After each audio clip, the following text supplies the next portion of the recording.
అండి తెలుగు ప్రజలకు ఈరోజు ఎక్కడ చూసినా మొన్నటి టీచర్స్ ఎమ్మెల్సీ ఫలితాలపైన చర్చ జరుగుతుంది. ఒకటి మనం మొన్న టీచర్లను అంటే డబ్బు తీసుకొని ఓటేసిన టీచర్లను పొట్టు తిట్టిన డాక్టర్ మైపాల్ యాదవ్ అంటే కూడా చాలా వాట్సాప్ గ్రూప్లలో షేర్ అవుతుంది. అడ్వకేట్ శరత్ సార్ లాంటి వాళ్ళు నాకు ఫోన్ చేసి మైపాల్ చాలా బాగా మాట్లాడినామన్నారు. అనేక మంది టీచర్లు ఫోన్ చేస్తున్నారు, ధర్మాత్ములు ఫోన్ చేస్తున్నారు. అదేవిధంగా శ్రీనివాస్ యాదవ్ అన్న లాంటి వాళ్ళు కూడా వాట్సాప్ గ్రూప్లలో కొన్ని వందల గ్రూపులలో షేర్ చేసినారు, బాగుందని చెప్పినారు. అట్లా చాలా కాల్స్ వస్తున్నాయి. నాకు అనిపించింది ఎందుకో మరి టీచర్స్ కూడా డబ్బులు తీసుకొని కొద్దిమంది అనొచ్చు, చాలామంది అనొచ్చు, ఓట్లేసే పరిస్థితికి సమాజం ఈ తెలంగాణ ఏర్పడ్డది. దీనిపైన మాట్లాడడానికి డైనమిక్ మరి హైకోర్టు అడ్వకేట్ మనందరికి సుపరిచితుడు. మా కాంబినేషన్లో అనేక ఇంటర్వ్యూలు వెరీ సక్సెస్ఫుల్ అయినాయి. మరొకసారి అడ్వకేట్ శరత్ కుమార్ సార్తో కూడా ఈ విషయం మీద ఖచ్చితంగా గురువు యొక్క గొప్పతనం, ఇప్పుడున్న గురువుల కోసం మాట్లాడదాం. సార్ నమస్తే. ఫస్ట్ టైం మనం ఆర్ట్స్ కాలేజ్ మీద అసలు ఇంటర్వ్యూ చేయడం అనేది నాకు ఒక గొప్ప అనుభూతి. నువ్వు ఆర్ట్స్ కాలేజ్ చూపించా అక్షయ్ సరే, అదంతా కూడా మీరు చూడొచ్చు. ఈ ఆర్ట్స్ కాలేజ్ అనేది ఒక్క ఇటుక కూడా పేర్చకుండా అప్పటి రాళ్లతోని కట్టినారు. దీనికి అనేక మంది కూలీలు త్యాగం చేసినారు. ఎంతోమందికి గాయాలైనాయి, ఎంతోమంది దెబ్బలు తిన్నారు. ఇక్కడ ఉండే వడ్డెర బస్తీలో ఉండేటోళ్ళే ఈ ఆర్ట్స్ కాలేజ్ కట్టిరు అనేది చెప్తారు. నిజంగా వడ్డెరువులందరికీ కూడా ఈ ఇంటర్వ్యూ ద్వారా ధన్యవాదాలు చెప్తున్నాం. వడ్డెరలు చాలా కష్టపడి అనేక కట్టడాలు కట్టి దాంట్లో ఆర్ట్స్ కాలేజ్ ఒకటి. వాళ్ళకి నిజంగా రుణపడి ఉండాలి సమాజం. వాళ్ళు బండలు కొడతారు, ఇండ్లు కట్టుకోవడానికి అవకాశం ఇస్తారు, కానీ వాళ్ళకు సమాజంలో అసలు విలువనే లేదు. సరే, అది మళ్ళీ ఒకసారి మాట్లాడదాం. టీచర్ల గురించి మాట్లాడదాం. సార్ చెప్పండి. ఒకటి సార్, మీరు ఆర్ట్స్ కాలేజ్ అన్నారు కాబట్టి ఈ కాలేజీతో నాకు ఎనలేని అనుబంధం సార్. నేను కూడా ఈ కాలేజీ విద్యార్థిని. మహామహులు, గొప్ప పండితులు ఇక్కడ ఉపాధ్యాయులుగా ఉన్నటువంటి డాక్టర్ సి నారాయణ రెడ్డి కానీ చాలామంది, అసలు పేరు చెప్పాలంటే ప్రొఫెసర్ బషీరుద్దీన్ మాకు జర్నలిజం డిపార్ట్మెంట్లో, తర్వాత ప్రొఫెసర్ విఏ షహానే, తర్వాత డాక్టర్ సీతారామ శాస్త్రి, ఐజాక్ సెక్వేరా, ఇట్లాంటి గొప్ప మేధావులు ఉన్నటువంటి చదువు చెప్పినటువంటి కాలేజ్ ఇది. ఇక్కడికి వచ్చి ఆర్ట్స్ కాలేజీలో ఒకసారి చదువుకొని బయటికి పోతే టోటల్లీ కంప్లీట్ పర్సన్గా వచ్చేవాళ్ళు. సీనియర్స్ కూడా జైపాల్ రెడ్డి గారని, తర్వాత కేశవరావు గారని, శ్రీధర్ రెడ్డి గారని, ఇట్లా చాలా మంది. ఆర్ట్స్ కాలేజ్ ఉస్మానియా యూనివర్సిటీలో అడుగు పెడితే చాలు, లా కాలేజీలో ఒక డబ్బా పట్టుకొని వచ్చారు. అదే కదా, అంటే అన్ని కాలేజీలలో చదివిన దానికి ఒక రకమైన వాల్యూ ఉంటే ఈ ఆర్ట్స్ కాలేజీ విద్యార్థి అంటే మరొక రకంగా, అంటే ఒక రాజకీయ కోణం, ఒక సామాజిక కోణం అనేది వచ్చేస్తారు. ఇప్పుడు సైన్స్ కాలేజీలో చదువుతారు వాళ్ళు, ఎంఫిల్ పిహెచ్డీలు చేస్తారు, లెక్చరర్లు అవుతారు, ప్రొఫెసర్లు అట్టపోదురు. కానీ ఈ ఆర్ట్స్ కాలేజీలో ఈ జర్నలిజం డిపార్ట్మెంట్, ఈ literature, political science, public administration, ఈ సబ్జెక్ట్స్లలో చదువుకున్న విద్యార్థులు ఒక గొప్ప సామాజిక స్పృహతోని సమాజంలోకి వచ్చేసేసి ఎంతో సేవలు చేసినారు సార్. వాళ్ళు అంటే నిస్వార్థంగా పనిచేయడానికి రాజకీయాల్లోకి రావాలంటే మనకు ఒక ప్రత్యేకమైన గుర్తింపు ఉండదు. ఏ పార్టీలో ఉన్నా కానీ అరే ఈయన ఆర్ట్స్ కాలేజ్ విద్యార్థి, ఉస్మానియా యూనివర్సిటీ విద్యార్థి, వీళ్ళల్లో కొంత సామాజిక స్పృహ ఉంటుంది, కొంత సాక్రిఫైసింగ్ నేచర్ ఉంటుంది అనే గౌరవం ఉంటుంది. తెలంగాణ రావడానికి ఇదే ఉస్మానియా యూనివర్సిటీ ఆర్ట్స్ చాలా కరెక్ట్, ఎగ్జాక్ట్లీ. సరే, ఇక్కడనే సార్ ఎర్రబెల్లి దయాకర్ రావును, తర్వాత నాగం జనార్దన్ రెడ్డిని, వీళ్ళందరినీ కొడితే పల్ల కొట్టినారు సార్. ఆ రోజున ఇక్కడ కొడితే నేనే టీడీపీలో ఉండే వాళ్ళని నేను ఎక్కించుకొని పోయినా, నాగం జనార్దన్ రెడ్డిని, సీతక్కను, తర్వాత నరసింహులని అక్కడ నా కార్లను తెప్పించి వాళ్ళందరినీ అసలు వాళ్ళని కొడుతుంటే ఇక్కడ విద్యార్థుల నుంచి వాళ్ళని తీసుకొని అరే మన ఉద్యమం దెబ్బతింటుందిరా నాయన వద్దురా అని చెప్పి అట్లా తార్నాక నుంచి పట్టుకొని పోయి మన లెజిస్లేటివ్ అసెంబ్లీ దగ్గర డ్రాప్ చేసిన. అయితే నన్ను అంటే నేను మధ్యలో పోయినా వాళ్ళని కాపాడినా కాబట్టి చాలామంది నా మీద కూడా వచ్చిన ఏంది అది అంటే చాలా నార్మల్ అనేది. అంటే మాకు ఆ గౌరవం ఉండేది ఉద్యమంలో. అంటే మొదటి నుంచి అంటే స్టార్టింగ్ నుంచి ఎండ్ వరకు ఉన్న ఆ గొప్పతనంతో విద్యార్థులు చాలామంది గౌరవించేవాళ్ళు. తర్వాత ఆర్ట్స్ కాలేజీ పూర్వపు విద్యార్థి అంటే దాని గౌరవం వేరు సార్. ఎన్ని ఇచ్చినా, ఎన్ని సాధించినా, ఎన్ని కోల్పోయినా ఆ గత చరిత్రనే ఎప్పుడు ఒక అసలు ఇప్పుడు సమాజం కష్టంలో ఉంటే ఉస్మానియా యూనివర్సిటీ, అందుకే కదా సార్ దీన్ని వల్లకాడుగా మారుస్తున్నారు ముండా కొడుకులు. వేస్ట్ అసలు. ఒక రకంగా చెప్పాలంటే ఈ ప్రభుత్వము ఎట్లా ఆలోచించదండి అసలు ఈ ఆర్ట్స్ కాలేజీని, ఈ ఉస్మానియా యూనివర్సిటీ ఎంత డెవలప్ చేయాల్సింది. చాలా బాధ అనిపిస్తుంది. ఇక్కడికి వస్తే ఎట్లా ఉందంటే ఎప్పుడు యూనివర్సిటీ క్యాంపస్లకు వచ్చినా కానీ ఒకప్పటి యూనివర్సిటీ ఎట్లుండింది ఇప్పుడు ఎట్లా ఉందని. అప్పుడు ఎంప్లాయీస్ కూడా చాలా హ్యాపీగా ఉంది సార్. ఇవాళ ఇప్పుడు ఎంప్లాయీస్కి జీతాలు లేవు, అవుట్ సోర్సింగ్ అయిపోయింది అన్ని చోట్ల. తర్వాత గెస్ట్ లెక్చరర్స్. అయితే ఇవన్నీ మాట్లాడదాం.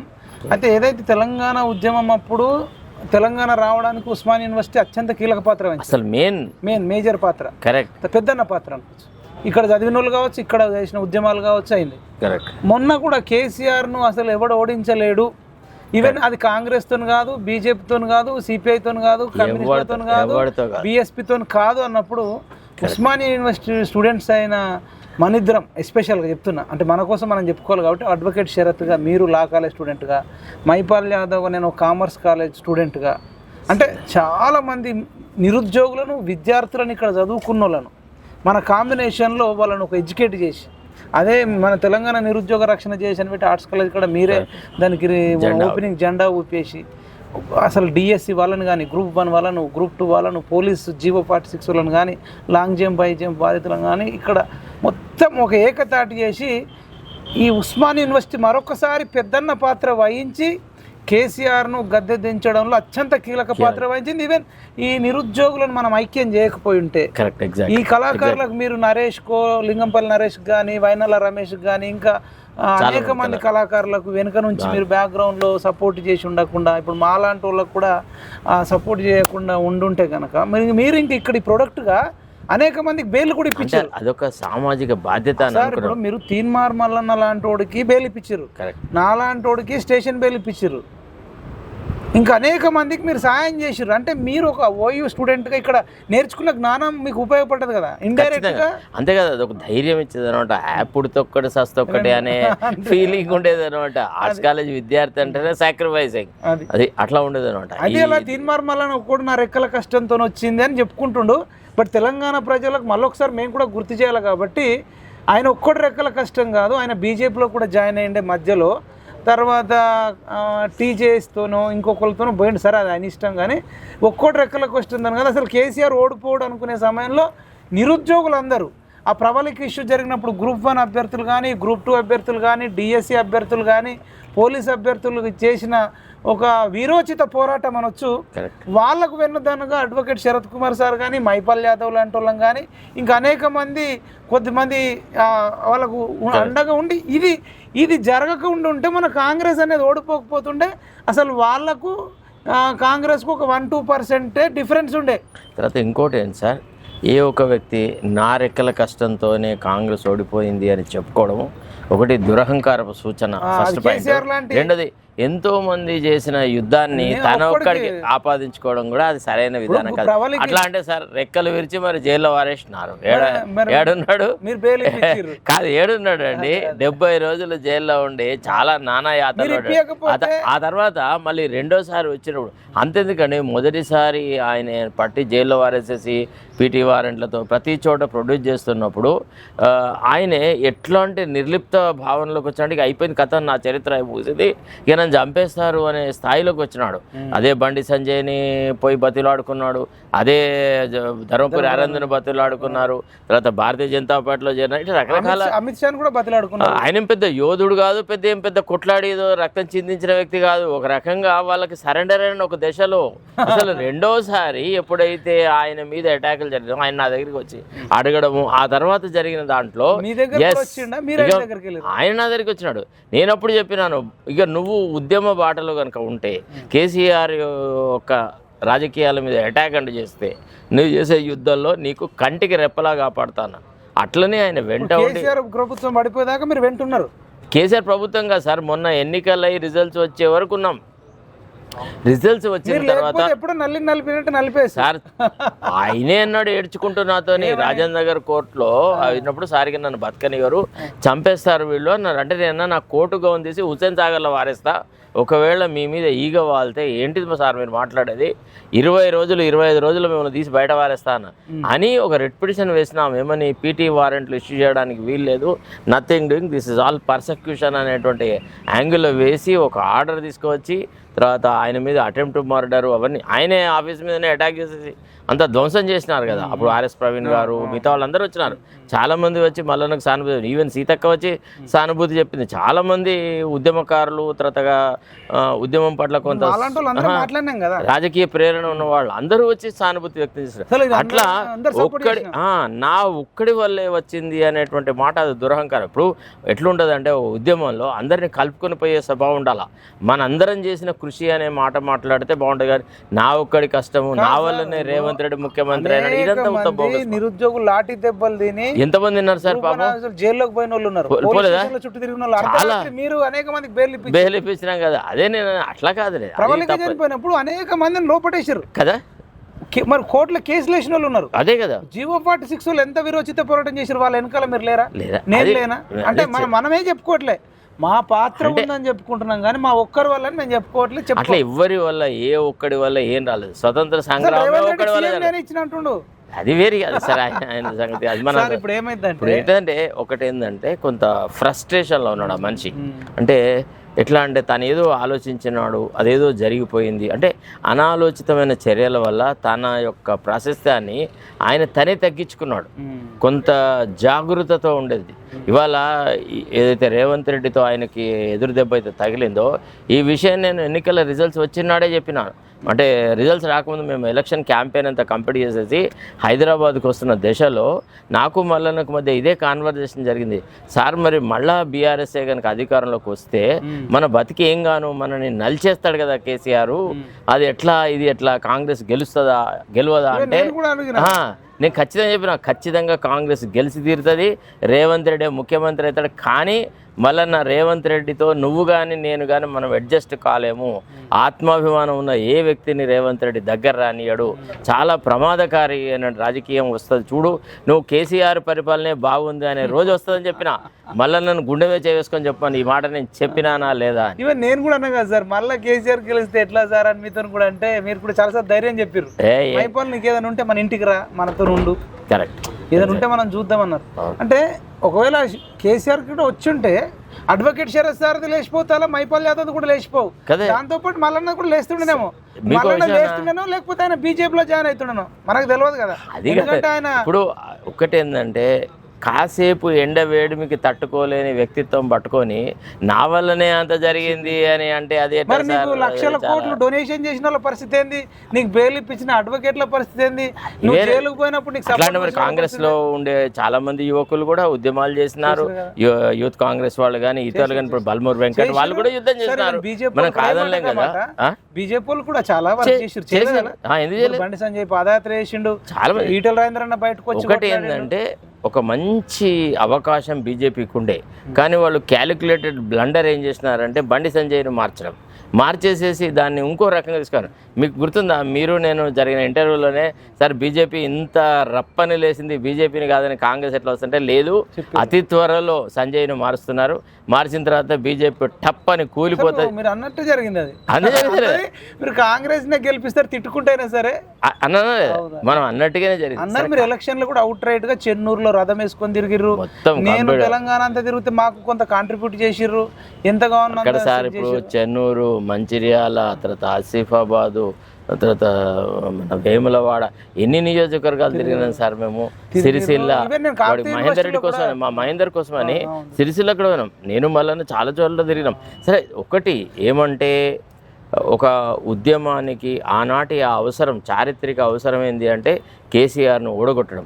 ఉద్యమ లక్ష్యాలను దెబ్బతీసిన ఈ వ్యక్తికి సరైన గుణపాఠం నేర్పడానికి తెలంగాణ సమాజం సిద్ధంగా ఉంది అని ప్రజల నాడిని గ్రహించిన మనం చేసిన కృషి వల్ల ప్రజలు కూడా అట్లనే రెస్పాండ్ అయినా ప్రజలు కూడా భావించిన అవును కరెక్టే, వీడు మనల్ని మోసం చేసినాడు అనే భావనకు వచ్చిన. సరే ఏదేమన్నప్పుడు ఇప్పుడు ఎవడు ఎన్ని నా వల్లనే నా రెక్కల కష్టం వల్ల అన్ని అన్నప్పుడు కూడా తెలంగాణ సమాజానికి అందరికీ తెలుసు మెయిన్గా ఏమైందంటే, మెయిన్గా నిరుద్యోగులు వీరోచిత పోరాటం. Correct, exact. వాళ్ళు చివరి 3 నెలలు 6 నెలలు అన్ని వదిలేసినారు, అన్ని వదిలేసి పుస్తకాలు వదిలేసి విలేజ్లలోకి వెళ్ళి తల్లి తండ్రి ముఖ్యంగా నిరుద్యోగులు కాళ్ళు మొక్కి మేము చచ్చిపోతాం మీరు కేసీఆర్ కోటేస్తా అని వాళ్ళు ఒక రకంగా వాళ్ళ అమ్మ నాన్నను కానీ వాళ్ళ అవ్వను ఆయన కానీ తాతను కానీ నానమ్మను అమ్మమ్మను వాళ్ళు ఎమోషనల్ బ్లాక్మెయిల్ చేయడం వల్ల. ఈ సందర్భంలో ఇంకొక విషయం కూడా గుర్తుంచుకోవాలి సార్, మన ఆర్ఎస్ ప్రవీణ్ గారు కూడా కేసీఆర్ మీద చేసిన ఆ యుద్ధంలో ఆ వ్యవహారాలలో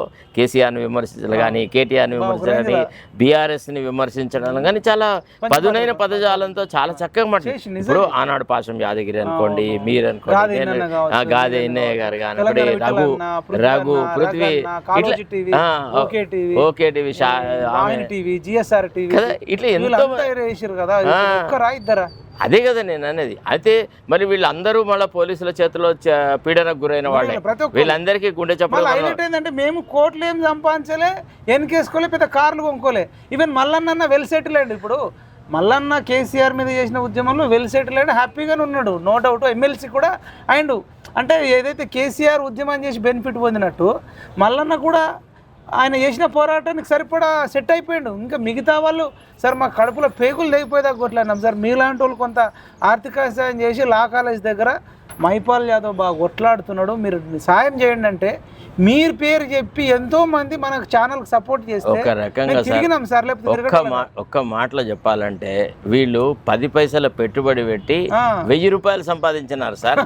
వినరా, తెలంగాణ ప్రజలు పిచ్చోళ్ళు కాదు. వాళ్ళు మీరు ఎన్ని గొప్పలు నీకు నువ్వు చెప్పుకున్నా తెలంగాణ సమాజము చాలా జాగృతమైంది, వాళ్ళకి అన్ని విషయాలు తెలుసు. ఎవడి పాత్ర ఏంది, ఎవడేం సాధించినాడు, ఎవడేం సాధించలేదు. మళ్ళీ కూడా ప్రభుత్వం వచ్చినాక కూడా ప్రభుత్వం తెలంగాణ ప్రజలను వంచిస్తే మొట్టమొదట తిరుగుబాట ఎత్తినారు.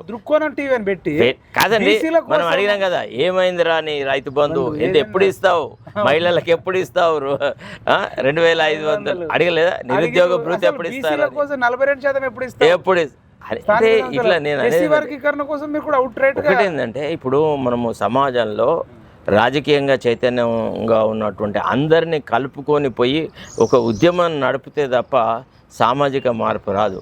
ఏ వ్యక్తి కూడా అతీతం కాదు. ఇప్పుడు సపోజ్ ఒకవేళ టీఆర్ఎస్ ప్రభుత్వంలో కానీ కేసీఆర్ దృష్టిలో కానీ ఒక్క మల్లన్న వల్లనే తన ప్రభుత్వం కూలిపోతుంది అని అంటే ఆయన తలను ఒక్క నిమిషాలు ఎగరగొడుతుండే, ఏమంత పెద్ద గొప్ప విషయం. ఏడన్నా ఏ మూలకో నలిపి పారేస్తుండ్రి. ఇప్పుడు ఎంత రక్షణ ఉన్నా కానీ మనము ఏం చేయగలుగుతుండే, చాలా పొరపాటు. వన్ ఆఫ్ ది ఫ్యాక్టర్స్ ఆయన కాంట్రిబ్యూషన్ మనం తక్కువ చేయట్లేదు. కానీ ఆయన ఒక్కడే అన్నప్పుడు మిగతా చేసిన వాళ్ళకు తెలంగాణ సమాజానికి పరిస్థితుల్లో ఆయన ఆ మాట చెప్పుకోవాలండి. సరే అది పక్కన పెడదాం సార్ కొద్దిసేపుగా. ఇప్పుడు టీచర్స్ కూడా డబ్బులు తీసుకోవడాన్ని, అసలు మెయిన్ మన టాపిక్ ఇది. అసలు టీచర్లు చాలామంది డబ్బులు తీసుకున్నారు, నాకు రాలేదు అన్నట్టు నాకు ఫోన్లు వచ్చినాయి.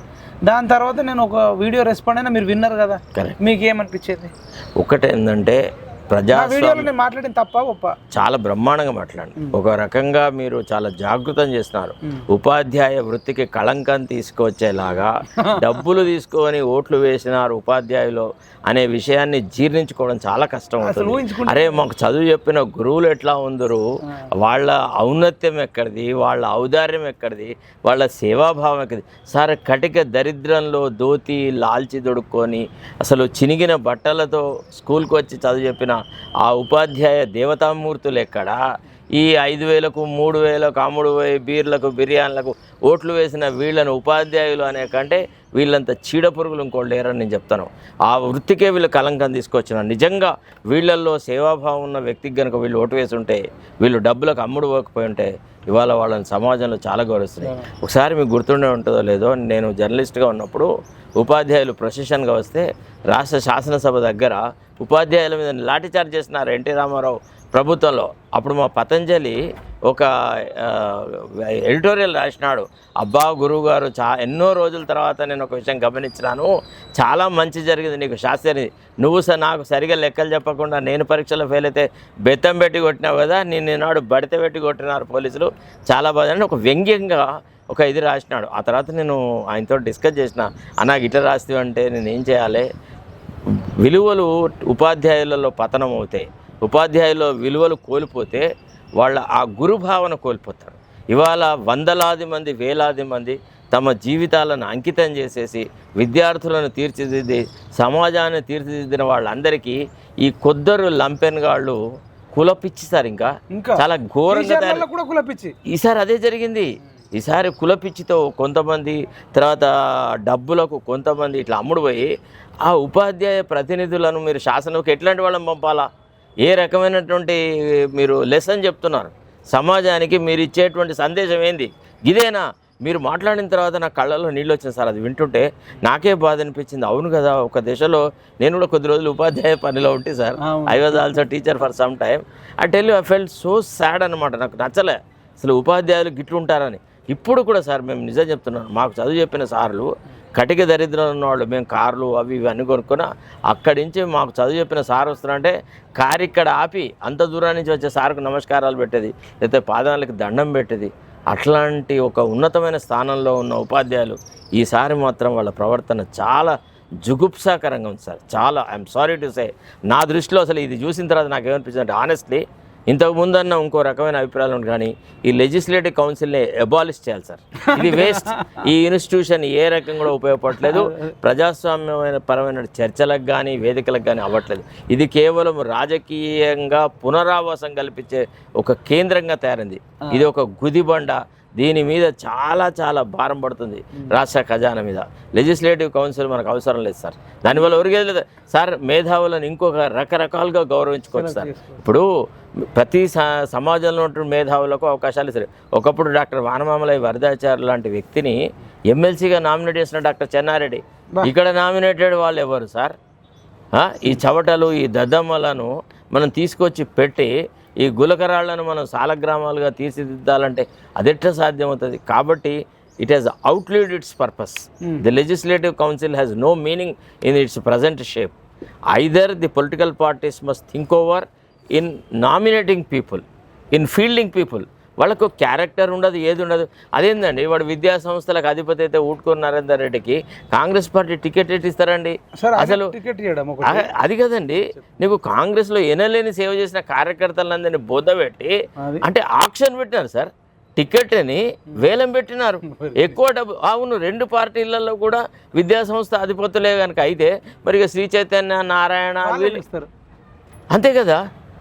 అసలు ఉపాధ్యాయులు విద్యార్థులని వాళ్ళ ఎలక్షన్ క్యాంపెయిన్ కోసం వినియోగించుకోవడము, అసలు మొత్తం అకాడమిక్ ఇయర్ లాస్ట్ 4 months నుంచి వాళ్ళ విద్యార్థులు, వాళ్ళ ఉపాధ్యాయులు, మొత్తం వాళ్ళ విద్యా సంస్థలో ఉన్న ఎంప్లాయీసే కార్యకర్తలు. వాళ్ళకు అన్నారట, మీరు మాకు ఓటేస్తే మీకు ఒక 20%, 30% కన్సెషన్ ఇస్తాం మీ ఫీజులో నెక్స్ట్ ఇయర్. ఏదంతా అవుతుంది సార్. అది ఒక రకంగా ఓటర్లను మభ్యపెట్టడము. It is also corrupt electoral practice. Teachers ఎలక్షన్స్లలో ప్రైవేట్ టీచర్లను పెట్టడం అవసరమా? అప్పుడు ఏమవుతుంది, ఆల్ ఫోర్సోడు అదే కదా, ఇంకొక ఫోర్సోడు వాళ్ళ ఎంప్లాయీస్ని శాఖలు విస్తరించుకొని ఓట్లేపించుకుంటాడు. అంటే అసలు ప్రభుత్వ పరంగానే ఎట్లుందంటే ఈ గవర్నమెంట్ స్కూల్స్ని కానీ, గవర్నమెంట్ కాలేజెస్ని కానీ, గవర్నమెంట్ యూనివర్సిటీస్ కానీ ఎంకరేజ్ చేయట్లేదు సార్. గవర్నమెంటే ప్రైవేటైజ్ అయిపోయింది. ఇప్పుడు ఎట్లుందంటే ప్రైవేట్ అయింది. అంతే కదా. ఇప్పుడు ఏం చదువుకున్నారు సార్ ఈ మంత్రులను చూస్తే, వాళ్ళ చదువులు చూస్తే, వాళ్ళ స్టాండర్డ్ చూస్తే, వాళ్ళ అంకిత భావం చూస్తే, అందులో ఒక్కడన్నా అంకిత భావంతో ఉన్న వాళ్ళు ఉన్నారా సార్? ఫర్ ఎగ్జాంపుల్ మనం మంత్రులుగా చూస్తున్నాం, ఎంత చవటలు దద్దమ్మల్లాగా ఉన్నారు సార్. అసలు వాళ్ళ ప్రైమరీ గోల్ ఏంటంటే ఎక్కువ డబ్బు సంపాదించుకోవడం. అంతే కదా. ఇవాళ మీకు లంచం, ఇసుక దొంగ అదే జరుగుతుందట. అదే జరుగుతుంది. మళ్ళీ పీడిఎస్ రైస్ను అంతర్రాష్ట్రాలకు తీసుకుపోతున్నారు. గాంజా సరే, ఎంత మారుమూల ప్రాంతం మా చెన్నూరులో నిన్న గాంజా తాగుతూ పోరలు అంటే మైనర్ పిల్లలు పట్టుబడ్డారంటే ఇంకా మీరు ఆలోచించండి సమాజం ఏ వైపు పోతుంది అని. పిల్లర్ లేచి నుంచి ల్యాండ్ సెటిల్మెంట్లకే బయలుదేరారు. అంతే కదా, రక్షించాల్సిన పాలకులే. అవునండి. అప్పుడు కేసీఆర్ ప్రభుత్వ భూములను అమ్ముతుంటే దాన్ని తప్పు అని ఆర్గ్యుమెంట్ చేసినటువంటి రేవంత్ రెడ్డి ఇవాళ ప్రభుత్వ భూములను వేలానికి పెడుతున్నా అంటే దాన్ని ఏ రకంగా అర్థం చేసుకోవాలి చెప్పండి. మరి పోనీ ఏదైనా ప్రజాహిత కార్యక్రమం చదువుతారు, ఏం లేదు. మళ్ళీ భూములను చెరబట్టి గుంజుకున్నారు. బీద రైతాంగాన్ని ఇప్పుడు ఈ 4th సిటీ అనేది, తర్వాత ORR అని, తర్వాత రీజనల్ రింగ్ రోడ్స్, ఇవన్నీ ఏంటి సార్ ఇదంతా? దీనివల్ల ఒరిగిందేం తరిగింది. ఇప్పుడైతే వాళ్ళ జీవనోపాధిని తీసేసుకోవడమే కదా. సో ఇది చాలా దారుణంగా ఉంది సార్ పరిస్థితి. ఫైనల్గా ఏం చెప్తారు సార్ టీచర్లకి? నెక్స్ట్ టైం రిపీట్ కావద్దంటే ఈవెన్ పట్టభద్రులలో కూడా నెక్స్ట్ టైం సమస్య లేదు సార్. మనం సార్ ఇప్పుడు మనం ఏదైతే మీరు నేను మనం అంతా మనలాంటి ఒకే రకమైన ఆలోచన కలవాళ్ళము. ఈ వ్యవస్థీకృతంగా ఉన్నటువంటి రాజకీయ పార్టీలను కాదని ఒక కొత్త రాజకీయ వ్యవస్థ సృష్టించాలని మన ఆలోచన. మీరు నేను మనం అందరం కొన్ని మేధావులతో మనం చర్చలు జరుపుతున్నాం కదా. మనమంటూ ఒక వ్యవస్థగా ఏర్పడితే అసలు ఫస్ట్ ఆఫ్ ఆల్ ఈ లెజిస్లేటివ్ కౌన్సిల్ను ఇట్లాంటి వైట్ ఎలిఫెంట్స్ ఉన్నాయి కదా ఇవన్నీ తీసేయాలి సార్. ప్రభుత్వ ఎక్స్పెండిచర్ మీద అనవసరమైనటువంటి బరువు కలిగించే వీటన్నిటి తొలగించాలి. ఎక్స్పెండిచర్ తో పాటు సార్ వాళ్ళ వర్క్ వాళ్ళ డ్యూటీ చేయకుండా లెక్కలు పెట్టాలి. ఏం లేదు సార్, ఇప్పుడు ఉపాధ్యాయ సార్ మొదటి ప్రాధాన్యత సెకండ్ ప్రాధాన్యత అదే కదా సార్, నేను అదే అంటున్నాను. అసలు ఫస్ట్ ఆఫ్ ఆల్ ఆ కౌన్సిలే తీసేయాలి sir. Council is good for nothing, దానివల్ల ఒరిగింది లేదు తరిగింది లేదు. తర్వాత రెండోది ఏంటంటే వీళ్ళకి ప్రజలతో డైరెక్ట్ సంబంధమే లేదు కదా సార్. ఎలక్ట్ అయిన తెల్లారి నుంచి రాజకీయ పక్షులు 4 వెంట పైరవికారులు సార్ వీళ్ళు. రేవంత్ రెడ్డి కలిసి శ్రీపాల్ రెడ్డి అదే కదా నేను చెప్పేది, వీళ్ళు పైరవికారులుగా తయారైనారు. వీళ్ళ వల్ల అది కాదండి, ఉపాధ్యాయులకు ఇన్ని సమస్యలున్నాయి.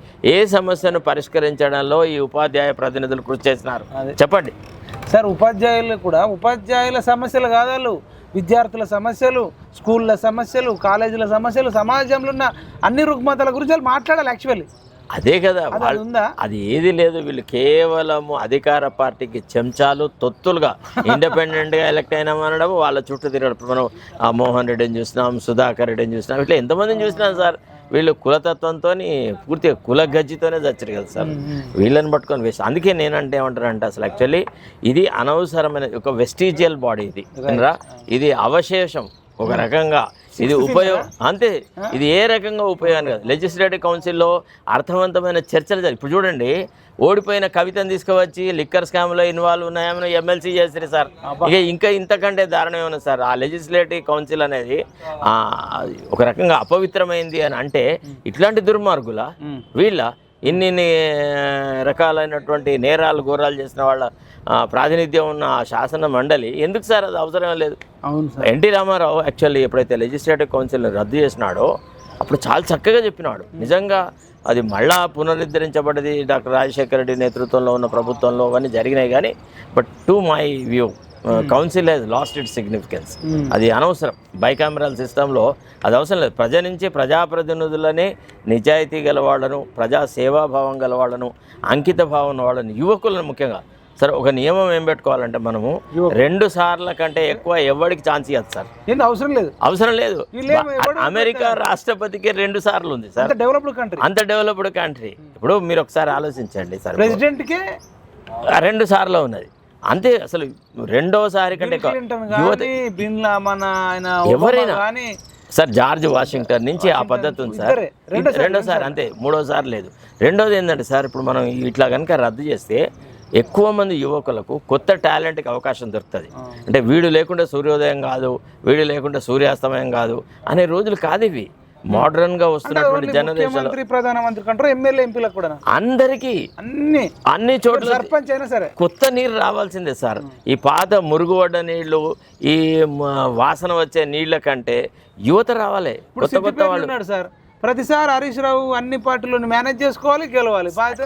ప్రజాదరణతో గెలుస్తున్నారా సార్? కోట్ల రూపాయలు ఖర్చు పెట్టేసేసి వాళ్ళ పరిస్థితి తెలంగాణ వచ్చినప్పుడు గ్రిప్ లో పెట్టుకుంటారట. అంతే కదా, తెలంగాణ ఉద్యమం నాటి హరీష్ రావుకు ఇప్పుడున్న హరీష్ రావు ఆర్థిక పరిస్థితి ఏంది, కేటీఆర్ ఆర్థిక పరిస్థితి ఏంది, కవిత ఏంది, ఇప్పుడున్న మన మంత్రుల పరిస్థితి ఏంది, ఎమ్మెల్యేల పరిస్థితి ఏంది. ఇప్పుడు మీరు చూసినారు కదా బట్టి విక్రమార్క మీద వస్తున్న ఆరోపణలు, రకరకాలుగా ఆయన సెక్రటరీసు, ఆయన అంతరంగికులు చేస్తున్నటువంటి అవినీతి కార్యక్రమం సోషల్ మీడియా మొత్తం మొత్తుకుంటుంది, కోడై కూస్తుంది.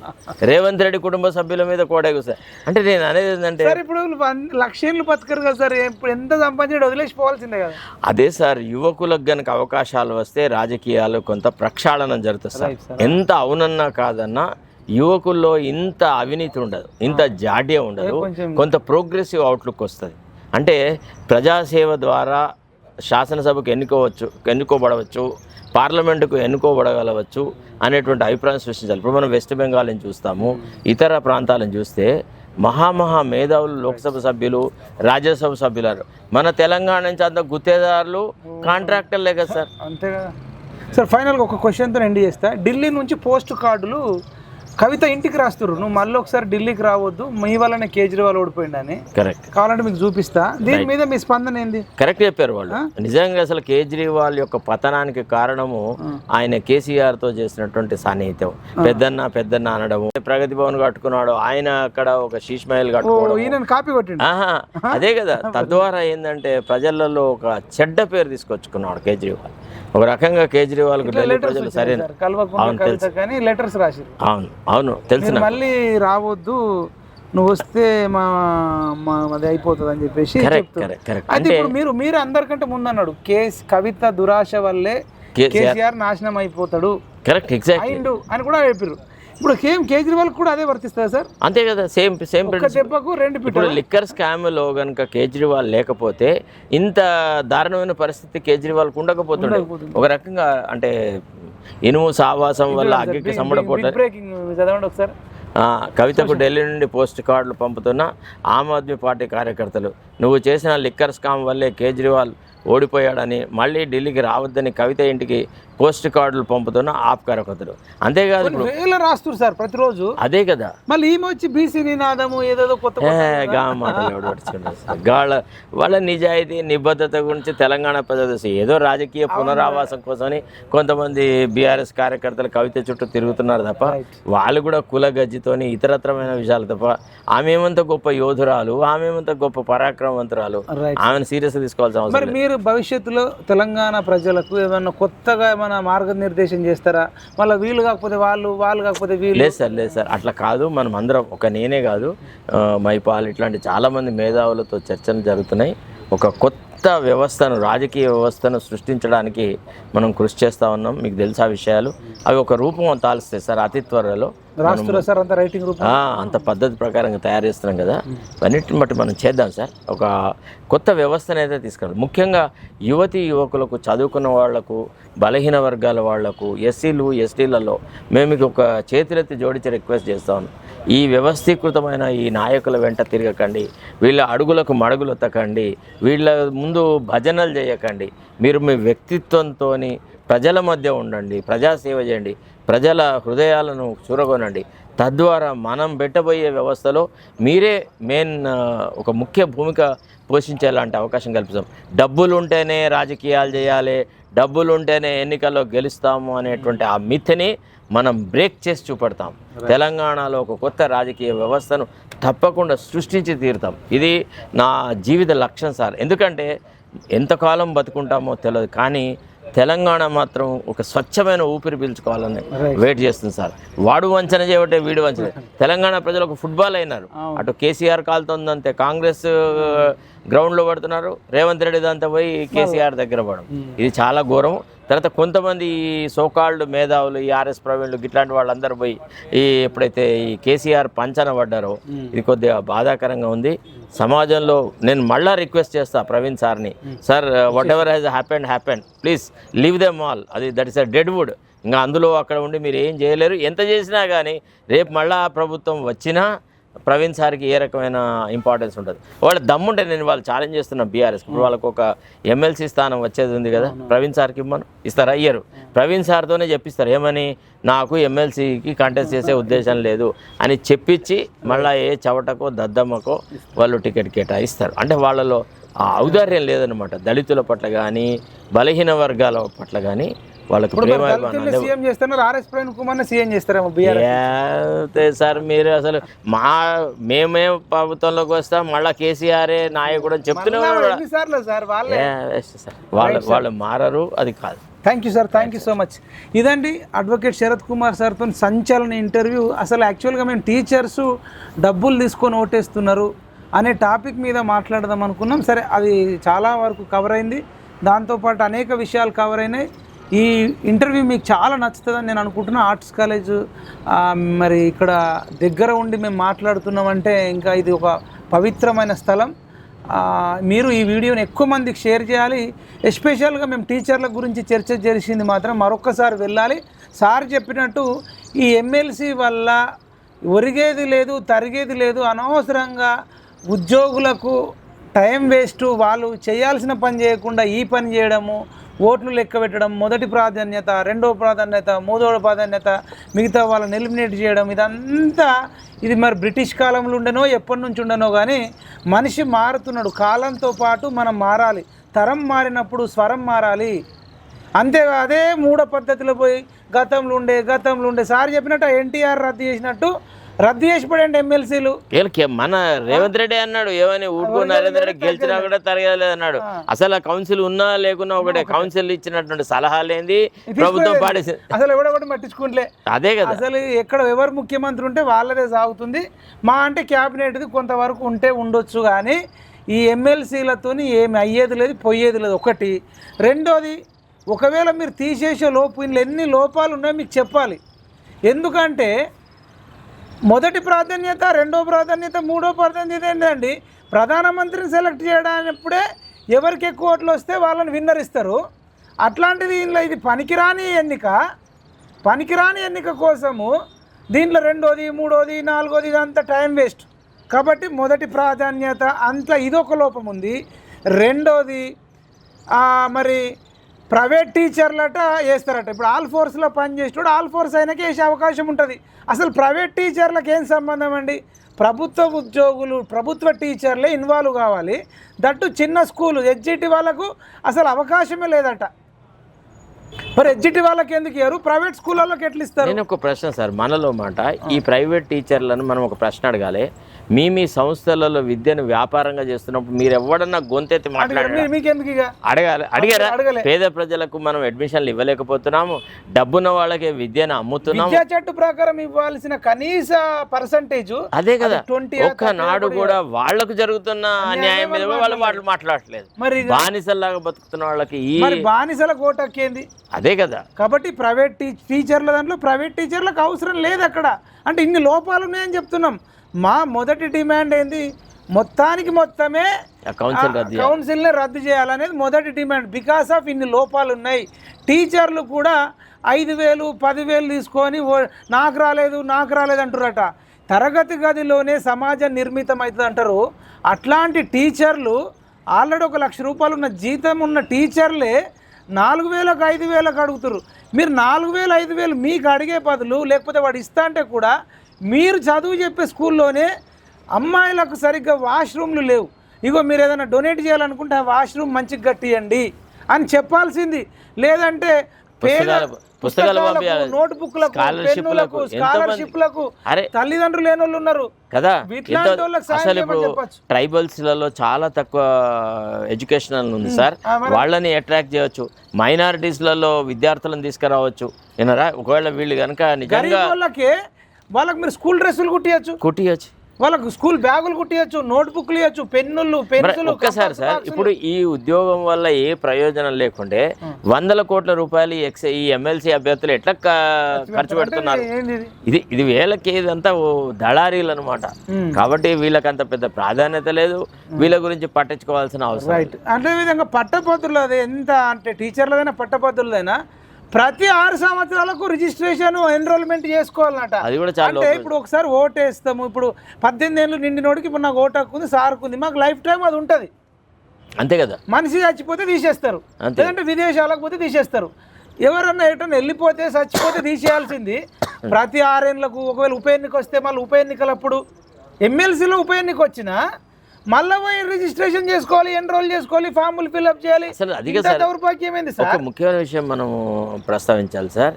అసలు ఈ ఎలక్షన్ కమిషన్ ఎక్కడ చచ్చిపోయింది సార్? ఇంత అవినీతి జరుగుతున్నప్పుడు, ఇంత డబ్బులు పంచిపెట్టి చేస్తున్నప్పుడు ఆ చీఫ్ ఎలక్టరల్ ఆఫీసర్ ఎక్కడ చచ్చినాడు? ఆ రిటర్నింగ్ ఆఫీసర్లు ఎక్కడ? ఆ పోలీస్ యంత్రాంగం ఎక్కడ? సార్ ఈ ప్రభుత్వ వాహనాలలో డబ్బుల సప్లై ఏంది సార్? ఇదంతా ప్రజాస్వామ్యాన్ని అపహాస్యం చేస్తున్నారు ఎన్నికల ద్వారా.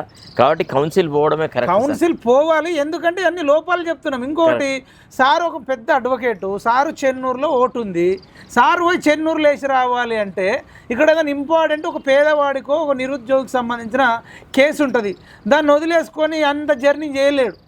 డిగ్రీలు అయిపోయిన వాళ్ళకు, పట్టభద్రులకు ఇలా మొబైల్ వచ్చింది, ఇంటర్నెట్ ఉంది, కంప్యూటర్ ఉంది, ల్యాప్టాప్ ఉంది. దాని ద్వారా కనీసం పట్టభద్రుల కన్నా ఓటు హక్కు వేసుకునే ఛాన్స్ ఉంటే ఇలా నిరుద్యోగులు ఓయూ లైబ్రరీ నుంచి చెన్నూరుకు పోయేటోళ్ళు మంచిర్యాలకో, నాగర్ కర్నూలుకో, ఖమ్మంకో, ఆదిలాబాద్కో, ఇంద్రవెల్లికో, ఆసిఫాబాద్కో, నార్నూర్కో, నిజామాబాద్కో, వరంగల్కో, ఖమ్మంకు పోవాలంటే రాను పోను 1000-2000 ఖర్చు అవుతుంది. అసలు ఈ ఓటేసుడు అవసరమా? మళ్ళీ గెలిచినోడు కూడా ఏ పార్టీలోకి పోతాడో తెలియదు అని చెప్పేసి తెలిసేసి పోవట్లేదు. కాబట్టి మీరు ఒక బలంగా లైబ్రరీలో ఉన్న వ్యక్తికి లింక్ పంపించండి, లేకపోతే గూగుల్లోకి వెళ్ళి సైట్లోకి వెళ్ళి ఒక 10 నిమిషాలలో ఓటేసే ప్రక్రియను మీరు తీసుకొస్తే ఎవడు అడగకపోతుండే. ఇన్ని లోపాలు ఉన్నాయి కాబట్టి దీన్ని తీసిపడేయండి, ఎత్తిపడేయండి.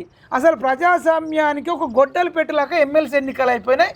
దీనివల్ల అయితే గుండుకు ఎంటికల కోసం అసలు నెత్తికి ఎంటికలు రావని తెలిసి కూడా నూనె అమ్మినట్టుంది. అంటే ఎన్నిసార్లు నూనె పెట్టినా ఆ ఎంటికలు రావు.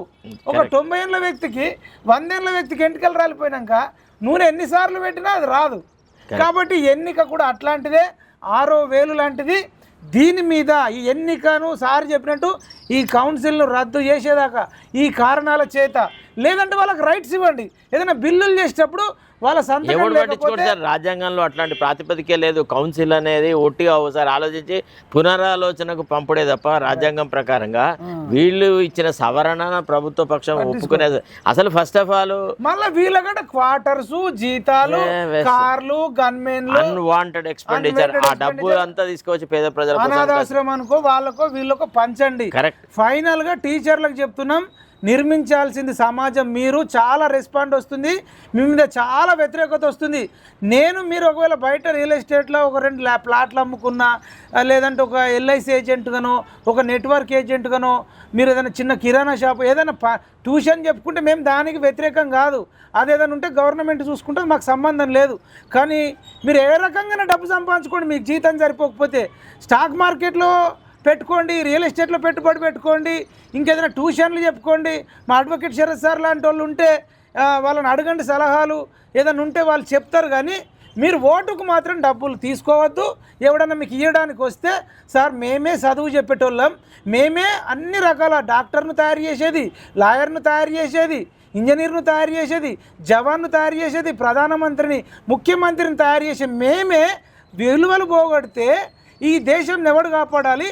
మేము ఇక నుంచి డబ్బులు తీసుకోము, మీరు ఇవ్వద్దు దయచేసి. పలానా బాత్రూమ్ కట్టియండి, లేదంటే అక్కడ పలానా ఒక అనాథాశ్రమం ఉంది, అనాథాశ్రమం కట్టియండి. ఈ స్కూల్కు రోడ్ లేదు, మంచిగా రోడ్ వేపియండి. ప్లే గ్రౌండ్ లేదు, ప్లే గ్రౌండ్ పెట్టండి. లేదంటే ఒక పీఈటీ లేడు, పీఈటీ టీచర్ని పెట్టండి. ఒక సైకియాట్రిస్ట్ని పెట్టండి, ఒక అడ్వకేట్ని పెట్టండి, ఒక కరాటే మాస్టర్ని పెట్టండి. వాళ్ళకి జీతాలు ఇవ్వండి. కానీ మాకు వద్దు సార్, మాకు దేవుడిచ్చిన కాడికి ఉన్నదని మీరు చెప్పాల్సిన బాధ్యత మీకుంది. లేకపోతే మీరు నలుగురిలో తిరగలేరు. మీ విద్యార్థులకు ఏం చెప్తారు? మేము 5000 తీసుకొని ఓటేసినామంటే మీ పరువే పోతుంది. ఈ ఆర్ట్స్ కాలేజ్ సాక్షిగా అడ్వకేట్ శరత్ సార్ మేము మీకు తిట్టలేం కాబట్టి రిక్వెస్ట్ చేస్తున్నాం, ఇక నుంచి మారండి. తప్పు జరిగింది ఏదో జరిగిపోయింది, ఇక నుంచి మీరు ఆశపడకండి. మీకు వచ్చే ₹1,00,000 నుంచి ఇంకా వీలైతే నెలకు 5,000 రూపాయలు ఒక అనాథాశ్రమానికో, వృద్ధులకో, కళ్ళు లేని వాళ్ళకో, కాళ్ళు లేని వాళ్ళకో, చేతులు లేని వాళ్ళకో చేస్తే మీరు చేసిన తప్పుల కన్నా కొంతవరకు పాయచిత్తం జరుగుతుందని నేను అంటున్నా సార్. మీరు ఫైనల్గా మన మాటలతో మీరు ఏకీభవిస్తారా, ఇంకేదైనా చెప్తారా? 100% ఏకీభవిస్తున్నాను. Legislative council has lost its significance. It has to be abolished for the good of the people of the state. ఎందుకంటే ప్రజాధనము దుర్వినియోగం అవుతుంది కాబట్టి ఈ అనవసరమైన ఎక్స్పెండిచర్ను తగ్గించుకోవడం వల్ల ఇవాళ మనం చేసిన అప్పులు కొన్ని కట్టుకోవచ్చు సార్. ఈ ఆదాయం మిగులితే ఇప్పుడు ప్రతి ప్రభుత్వం లక్షల కోట్ల సమయంలో గర్భిణీకి ట్రీట్మెంట్ అందక ఎంతో మంది కోల్పోయిన వాళ్ళు ఉన్నాం. అదే కదా, చిన్న పిల్లల్ని కోల్పోయినాం. కొన్ని దగ్గర ఎలుకలు తిరుగుతున్న హాస్పిటల్లో వీళ్ళ సలహాలు పట్టించుకున్న అంత దళారీలు వీళ్ళు ఏం సలహాలు ఇస్తారు సార్? అయ్యేది లేదు, పోయేది లేదు. Right sir, thank you. Right sir, thank you. ఈ ఇంటర్వ్యూని ఎక్కువ మందికి షేర్ చేయండి. చాలా సమాజ మార్పు కోసం కృషి చేస్తున్నాం. వీలైతే మా పిఎంఆర్ టీవీని సపోర్ట్ చేయండి, సబ్స్క్రైబ్ చేయండి, లైక్ చేయండి, షేర్ చేయండి. మీరందరూ కూడా మాతో కలిసి పనిచేయండి. రేపు సార్ ఒక పెద్ద ఆలోచన చేస్తున్నాడు, ఆ ఆలోచన ప్రకారం మనం భవిష్యత్తులో పనిచేయాల్సి ఉంటుంది. ఈ వీడియోని ఎక్కువ మందికి షేర్ చేయాలి. జై జవాన్, జై కిసాన్, జై Hind. Thank you so much. Thank you.